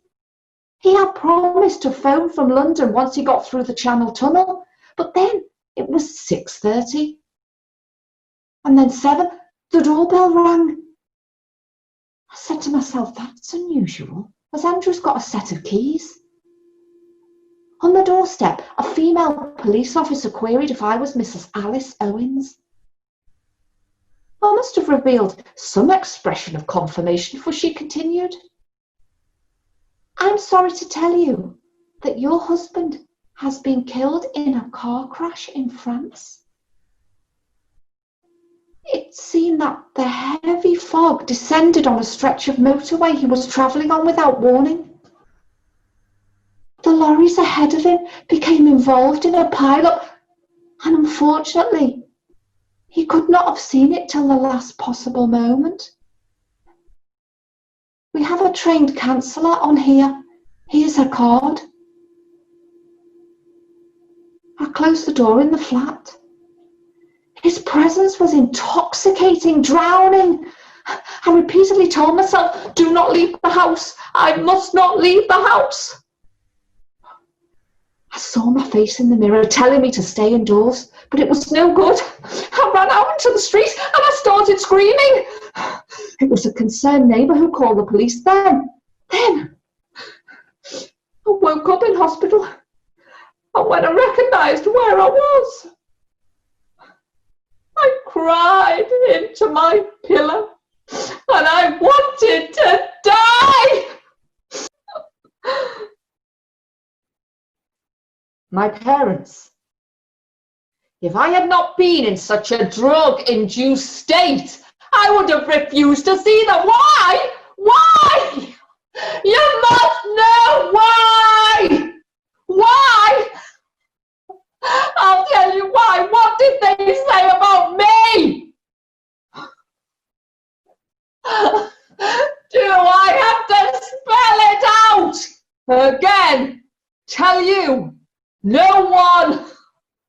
I mean no one, not even my parents, has the license to accuse me, of all things, of being a liar and a fantasist.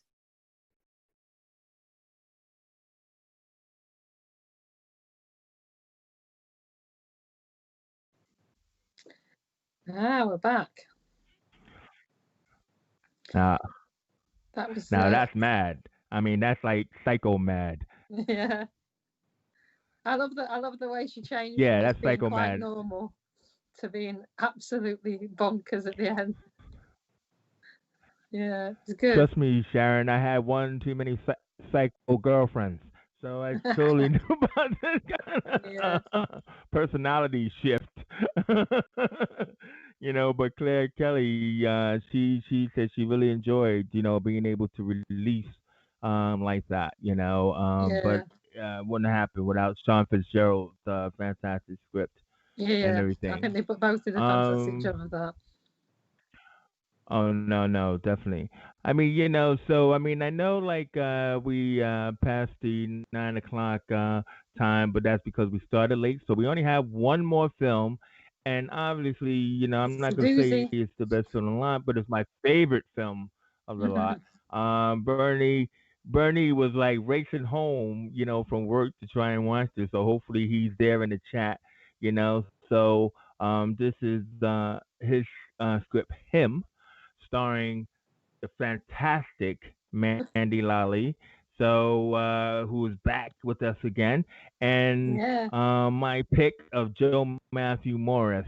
And I mean, just watch these two go at it. Because what I also like about this is that it's a duologue, and we've been doing duologues, but this is a duologue done differently.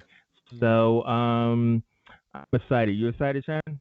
I'm really excited. I'm just hoping that Thanks, Bernie's Sharon. home. I'm just asking if I'm just asking Bernie if he's got back. Oh yeah, just have to. Don't worry about it. Bernie can watch it later, but I'm pretty sure he's there. All right, so just so that way we can let people know. I mean, because like they've been with us. This is him. Starring, written by Bernie Winston. So close the curtains on our last film.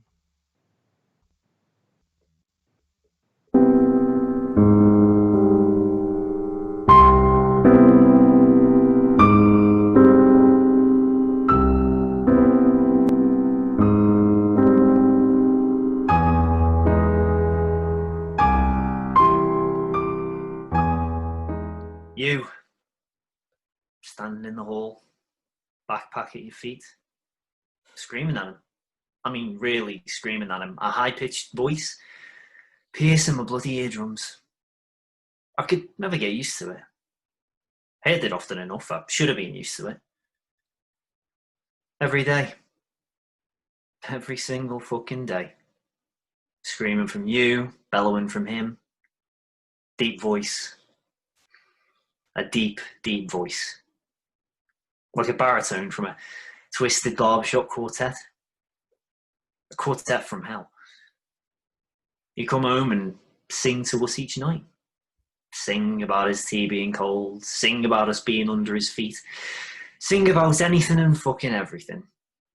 It was usually a solo from him. Maybe a duet with Mum. Sometimes a duet with you. Often, too often, a trio. A spectacular trio. A battle to be centre stage. You, the psycho mezzo-soprano, him, Pavarotti on acid.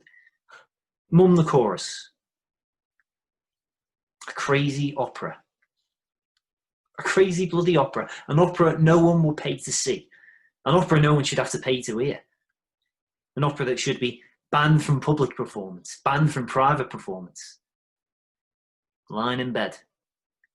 Fingers shoved deep, deep in my ears. Trying, failing to drown it out. Can I change my ticket, please? Make it a single. A single to anywhere. Anywhere but here.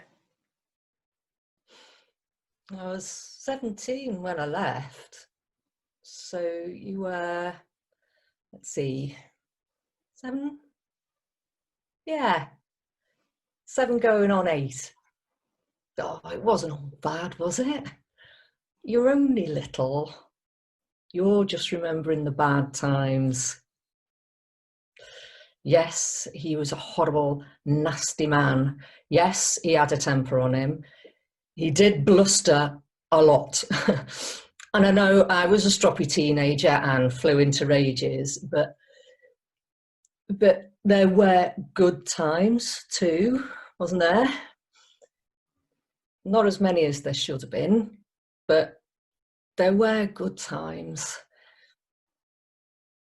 Trips to Formby Beach, on the train, you and your little buggy getting stuck in the sand, not wanting to get out and walk, kicking up a fuss.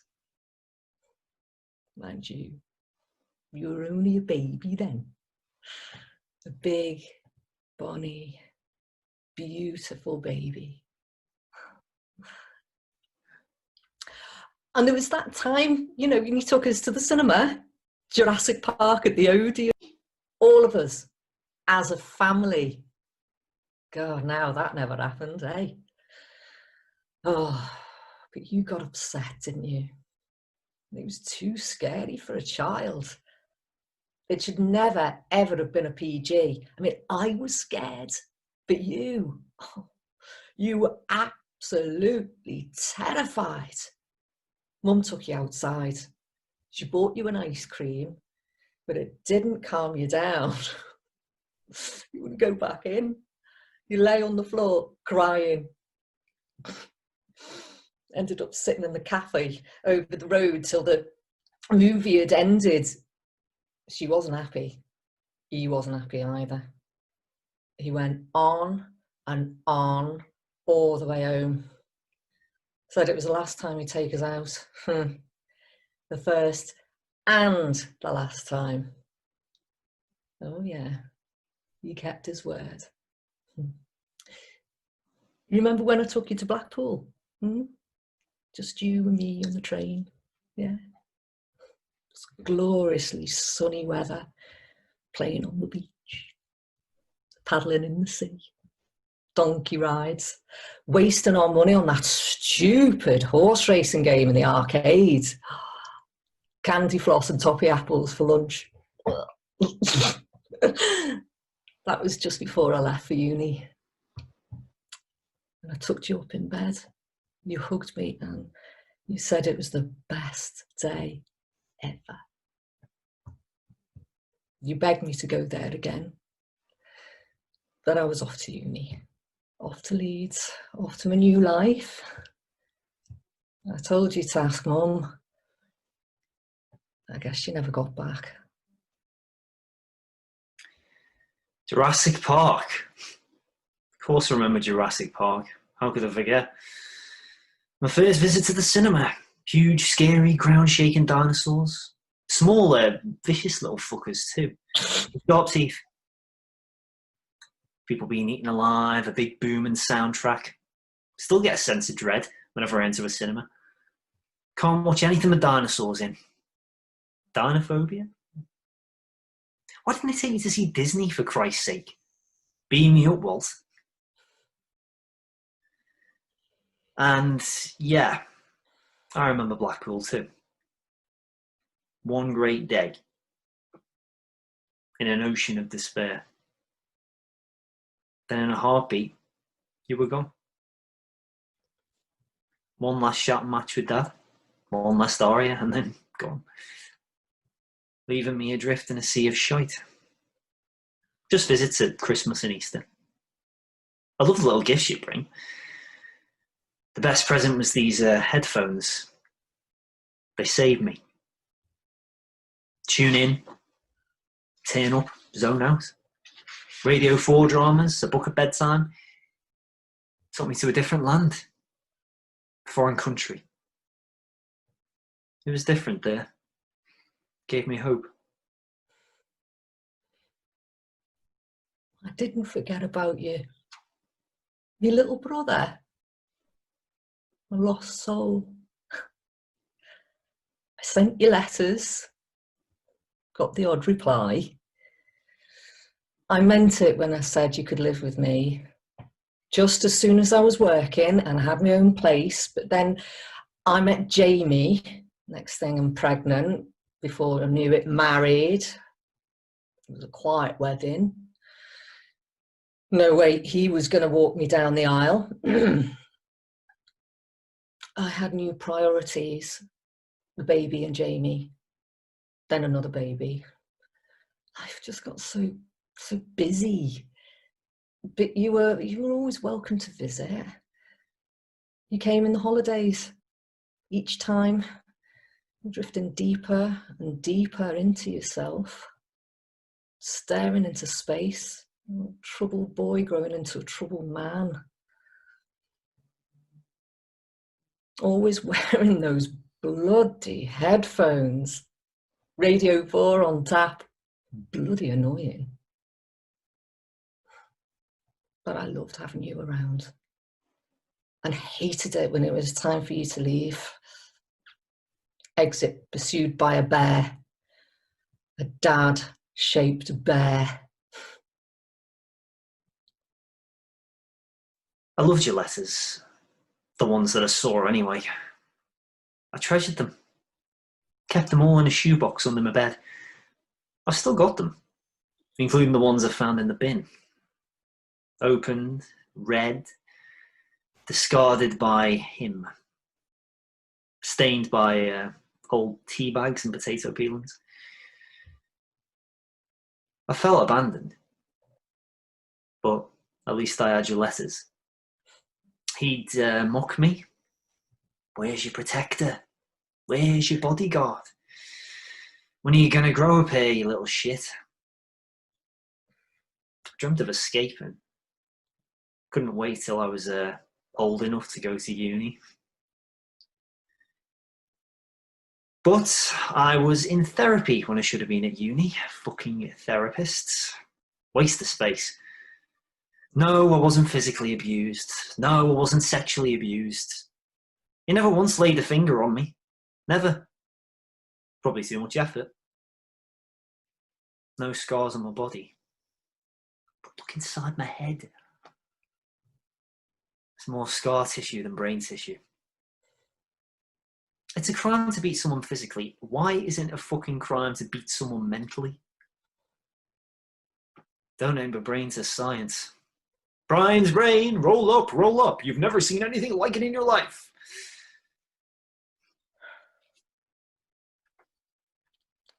Well, he did mellow as he got older. Doted on his grandkids. And he loved Emma and Zach. I'd look at him and think, why? Why did he love them so much, yet he had no time for his own? I knew it was a fleeting visit. He came and went, and they didn't cramp his style like we did. Still, I hated seeing the bonds he was forging with them. I hated the fact the kids enjoyed his visits so much and cringed when they hugged him. He scarred us both, Brian. He scarred Mum too. Scars. Scars and open wounds. Scars heal. Open wounds don't. They fester. They spread, infecting every thought. No sticking plaster, no quick fix. The only fix was that knife. That sweet knife. I came home late. The house was quiet. The house was never usually quiet. Mum was in the kitchen, tears in her eyes, staring at the floor.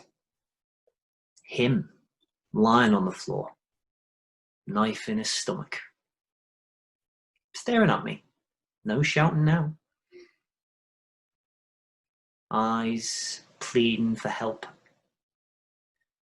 Gasping as I pulled the knife out. No sound as I plunged it into his fucking neck.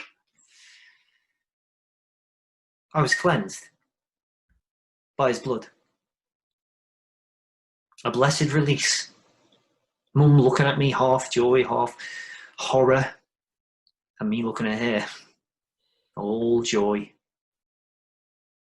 Sirens, police, ambulance. Too late. Far, far too late. I told them it was me. Nothing to do with her.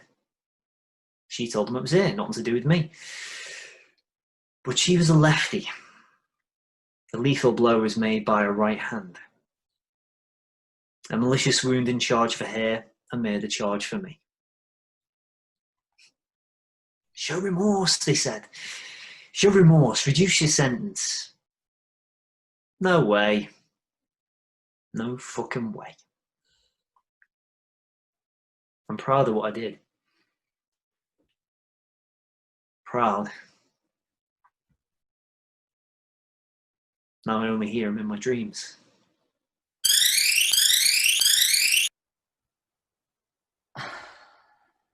I've got to go now, Brian. I've always cared about you. You know that, don't you? I've always cared. I've never, ever forgotten about you. And I never will. I'll see you next month. Bye, Brian.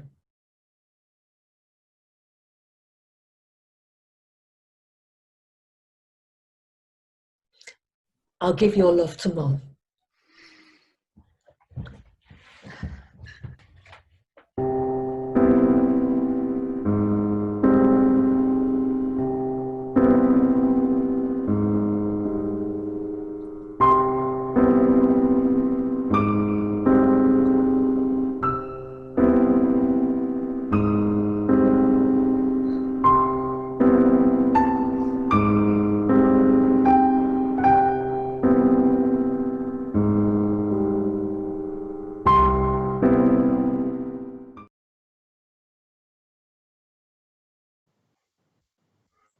That was fantastic. All right, all right.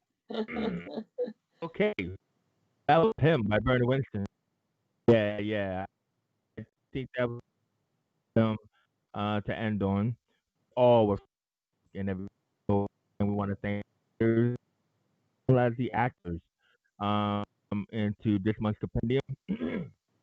We hope you all enjoyed it, don't we, Sharon? Yeah, it was a really good one this time. So that's volume 2. We're on to volume 3 next. Onwards and upwards. Yep. Already. I was like, talking in the chat with Irene and saying that we already were going after box of frogs and stuff. So it's kind of like, if you didn't get into this month's compendium, hopefully you're into the next one.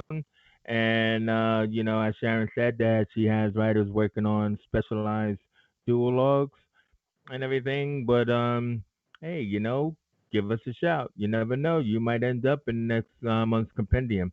It'll be around the end of the month, not the beginning of the month, and everything, because we're all just coming back from the summer, where Sharon doesn't seem to know what the summer is, and so it'll probably be more like I live in England, third. I don't know.